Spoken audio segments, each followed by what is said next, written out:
Bonsoir à tous, bienvenue de nouveau sur la chaîne de l'Examen Crypto. Nous sommes toujours le lundi 10 mars 2025, il est actuellement 18 h. On va faire un point en cette fin de journée sur la situation du Bitcoin qui continue malheureusement sa chute. Allez, on s'installe confortablement, on démarre cette vidéo, mais avant, bien évidemment, je rappelle à tout le monde que tout ce que je vais dire n'est en aucun cas un conseil financier.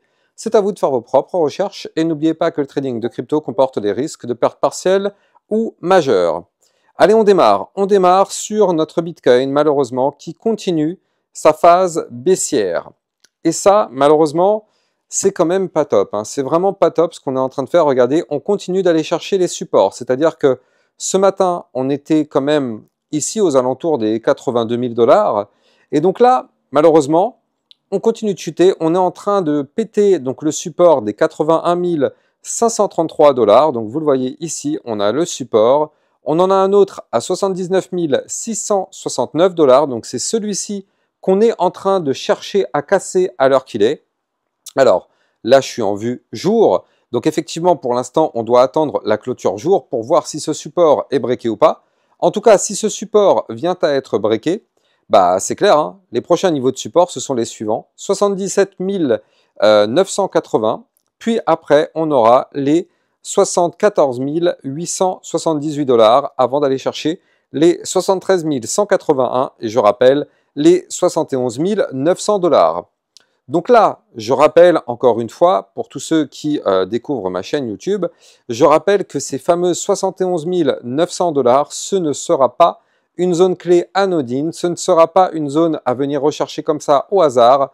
Je rappelle que ces 69 000 $, si un jour on y va, eh bien, ce serait tout simplement pour faire des choses, c'est-à-dire le pullback. Souvenez-vous, on avait breaké ici, eh bien, ces fameux 71 900 $. Je rappelle qu'à aucun moment, pour l'instant, on est revenu retester ce niveau clé. Eh bien, regardez, on est vraiment tout proche de le faire. Et donc, je rappelle qu'en général, 95% du temps, on a ce pullback. Alors, je rappelle, mais c'était bien beau d'avoir ici une belle cassure, mais comme je vous l'avais dit à ce moment-là, oui, c'est bien, ça fait plaisir, mais attention, parce que la chute ne fera que plus mal. De toute façon, on le savait. On le savait qu'un jour ou l'autre, on allait avoir le pullback. On le savait. C'est pour ça que moi, je vous avais dit, il vaut mieux l'avoir le plus tôt possible. Comme ça, au moins, c'est fait, on n'en parle plus. Plutôt que d'attendre. Et au final, c'est beaucoup plus dur mentalement. Parce que regardez, imaginons, on était ici, je sais pas, par exemple, à 75 000, 80 000 $. Avoir un pullback qui retourne rechercher les 71 900, ça aurait été plus facile à digérer, ça aurait été plus digeste.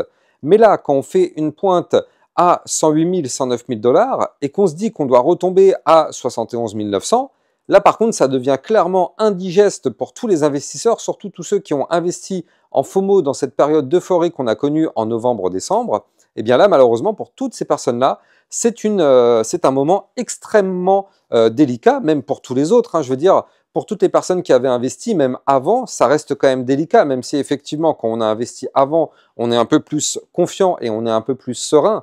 Mais toutes les personnes qui ont investi récemment, quand je dis récemment, c'est entre novembre, décembre, janvier, par contre, ces personnes-là se trouvent dans une situation extrêmement délicate mentalement à devoir gérer une phase baissière, alors qu'en fait, on est passé de 16 000 à 109 000 $. En tout cas, effectivement, je rappelle la règle, mais si on veut continuer de monter, si on veut continuer notre bull run, il va falloir revenir justement retester ces fameux niveaux clés. Il va falloir les retester ces niveaux clés parce que forcément, ça passera par là. Je rappelle que pour monter, il faut savoir accepter de chuter. Donc là, regardez ce qui s'était passé ici par exemple. On était passé de, combien c'était ça, 24 000 $ à 73 000 $, donc on a fait quand même une belle poussée haussière. Et regardez, on était passé de 73 000 $ en prenant la mèche ici à 49 000. Donc ça nous avait fait quand même un retracement de combien? Eh bien, on avait eu un retracement de 33%. Eh bien, regardez ce qu'on est en train de faire actuellement sur le Bitcoin. On est en train de faire un retracement. Actuellement, on est à 28%. C'est-à-dire que là, on est dans une période encore plus effrayante mentalement, alors qu'en fait, on a connu sur ce cycle un retracement encore plus puissant que celui qu'on a actuellement. Donc il faut vraiment toujours prendre du recul et bien comprendre les choses. Regardez, autre exemple ici, on a un Bitcoin qui était passé de 15 000 $, 15 900 de mémoire, voilà c'est ça, 15 500 $. On a été chercher ici une pointe à 31 700 avant d'avoir un retracement. Eh bien, regardez, on est passé de 31 700, on a fait une pointe derrière, on est revenu retester ici les 24 874. Donc, on a eu un retracement de 22%. Donc là, vous l'avez compris, ces phases de retracement sont tout à fait normales et tout à fait saines. Et je rappelle que la phase dans laquelle on est actuellement, elle est moins violente que celle qu'on a connue entre le 11 mars et le 29 juillet. On est dans une phase de retracement moins violente que celle-ci.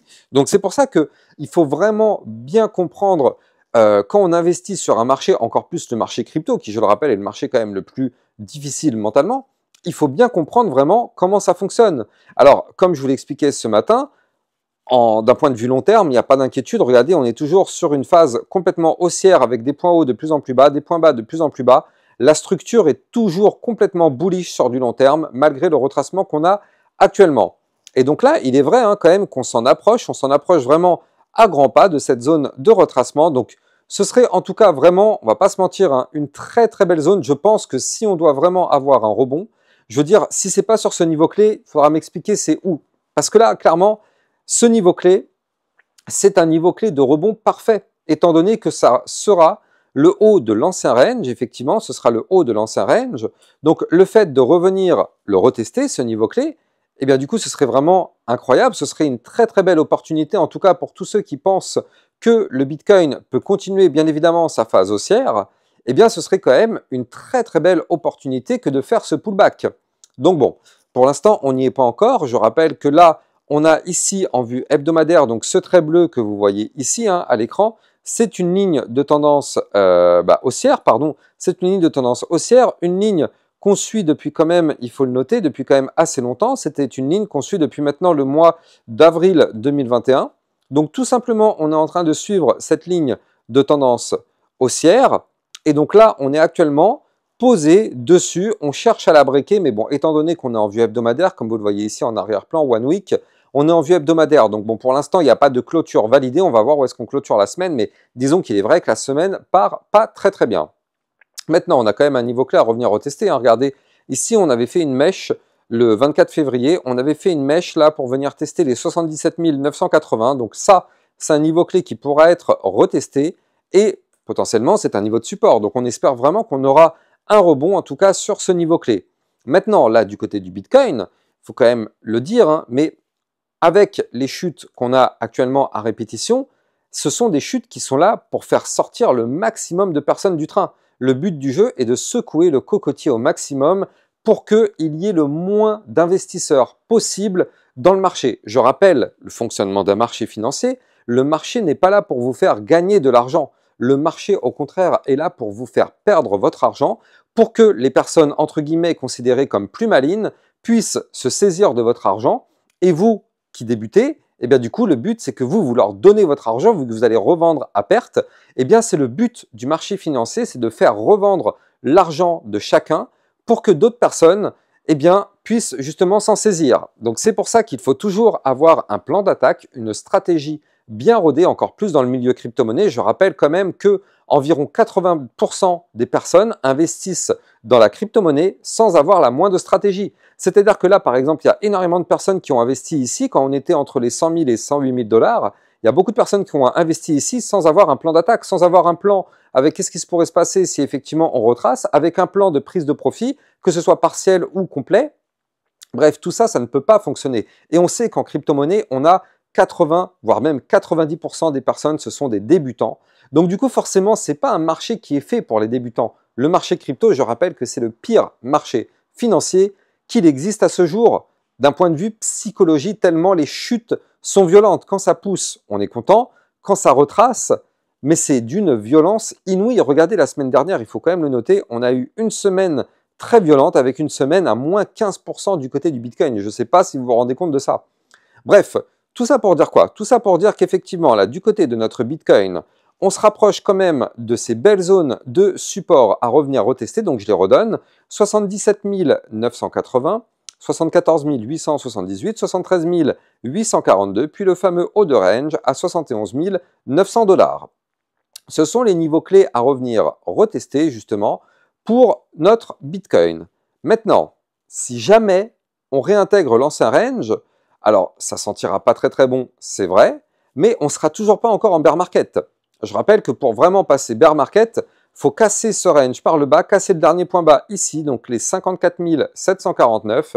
Et si on casse ces niveaux clés, alors oui, là effectivement, on ne pourrait plus parler de cycle haussier vu qu'on ferait un point bas plus bas que les précédents. Donc là, vous l'avez compris, la dynamique serait complètement baissière. Mais pour l'instant, on n'y est pas. Mais bon, il y a quand même des gros supports à l'intérieur de ce range. Regardez, on aura quand même un support à 66 074. On en aura un autre ici à 60 777. Donc bon, il y a quand même des belles zones de support qui pourront nous servir de rebond. Mais bon, pour l'instant, on n'y est pas encore. On va voir si on arrive à retester ces niveaux clés. Pour l'instant, les niveaux clés de support, on les a. Si jamais on rebondit sur un de ces niveaux clés de support, parce que bon, il y a quand même, à un moment donné, un moment où il y aura un rebond. On ne va pas faire que chuter, chuter, chuter, bien que pour le moment, il n'y a strictement rien qui nous indique qu'on va remonter. Là, c'est là où c'est extrêmement compliqué. Là, à l'heure qu'il est, il y a strictement rien du tout qui nous indique que notre Bitcoin va remonter. Je rappelle même qu'on est actuellement, d'un point de vue plutôt court terme, sur une phase complètement baissière. On est en train de former en réalité ce qu'on appelle un canal descendant, comme vous pouvez le voir ici en blanc. On est dans une structure complètement baissière avec des points bas de plus en plus bas, des points hauts de plus en plus bas. Donc on est sur une structure baissière. Donc pour l'instant, rien ne nous indique un retournement de tendance à la hausse. Si vraiment on veut reprendre une tendance haussière sur le Bitcoin, il va falloir récupérer dans un premier temps ici déjà donc les 88 035, puis les 89 631, puis ici le bas de l'ancien range à 92 500. Souvenez-vous, le Bitcoin nous avait quand même donné un petit espoir ici avec un premier bottom, peut-être même un deuxième bottom. Mais bon, cet espoir s'est complètement envolé dès lors qu'on avait fait une clôture. Donc hier, plus bas que les précédents, ça a complètement annulé cette tentative de figure chartiste de retournement haussier. Donc là, pour l'instant, encore une fois, rien, strictement rien, n'indique un retournement de tendance à la hausse du côté du Bitcoin d'un point de vue moyen terme. Mais je rappelle que d'un point de vue long terme, on a un Bitcoin qui est toujours pour l'instant complètement bullish malgré la chute qu'on est en train d'avoir ces dernières semaines. Alors, si on prend maintenant nos altcoins, bah oui, parce que du coup, forcément, les altcoins, elles prennent encore beaucoup plus cher que le Bitcoin. Alors, avant de continuer sur les altcoins, je rappelle que vous pouvez me suivre sur Twitter pour recevoir toutes les news, toutes les actualités crypto. Tout à l'heure, on avait vu la crypto XRP ce midi. D'ailleurs, activez les cloches. Je rappelle que si vous n'activez pas la cloche sur YouTube et sur Twitter, vous ne serez pas notifié de mes vidéos. Et il y a beaucoup de personnes qui me demandent si je peux faire telle ou telle vidéo. Mais en fait, j'ai fait les vidéos, c'est juste que vous n'avez pas reçu la notification. Donc pensez bien à activer la petite cloche, comme ça vous êtes sûr d'être notifié de toutes les vidéos qui arrivent. Et je rappelle que sur mon Twitter officiel, vous allez retrouver toutes les news et toutes les actualités. Les liens sont en description de cette vidéo. Alors, du côté des altcoins, eh bien oui, forcément, elles sont en train de chuter beaucoup plus fort que le Bitcoin. Vous savez, quand le Bitcoin chute de quelques pourcents, c'est la catastrophe du côté des altcoins. Alors bon bah oui, forcément, si on prend la crypto ADA Cardano déjà, on voit que malheureusement, ça continue de dégringoler. C'est quand même pas très joli. Alors, c'est pas gravissime, à l'heure qu'il est, c'est pas non plus la catastrophe. Mais bon, quand même, il faut le noter. On a quand même une structure, ici, vous le voyez, on n'a pas réussi à sauvegarder le bas de l'ancien range, ici, à 0,08441. Donc là, malheureusement, ça, c'était pas bon signe. On savait que tant qu'on était au-dessus de ce niveau clé, ça allait. À partir du moment où on perdait ce niveau clé, eh ben, c'était pas tip-top. Et donc là, vous le voyez, on a perdu ce niveau clé. Qu'est-ce qu'on est en train de faire? On est en train de se diriger vers la ligne de tendance baissière que vous voyez ici. Donc là, on a un gros support à 0,658. Pour l'instant, on est au-dessus. On aura au pire des cas un autre support ici à 0,6324. Et derrière, on aura encore un support à 0,5656. Donc ça, si on chute, on aura ces trois niveaux clés de support à venir tester. Maintenant, il faut quand même le noter. Mais là, on a un ruban de moyenne mobile qui est au-dessus de la tête avec un bas de l'ancien range ici. Donc, on a toute une zone de résistance qui va se situer ici entre les 0,7854 et le bas de l'ancien range ici à 0,8424. Donc, toute cette zone-là va être extrêmement délicate à récupérer. Mais on n'a pas le choix. Si on veut vraiment remonter, il va falloir passer par là. Donc bon, et il y a aussi un autre problème, il faut le noter aussi, mais regardez, aïe aïe aïe, c'est pas tip top ça. Alors avant de continuer, je rappelle que vous pouvez trader toutes ces cryptos en utilisant mon lien de parrainage Binance que vous avez en description de vidéo qui vous permet d'obtenir un bonus à vie sur vos frais de trading et ça vous permet de trader sur une plateforme enregistrée PSAN auprès de l'AMF. Le lien est en description de vidéo.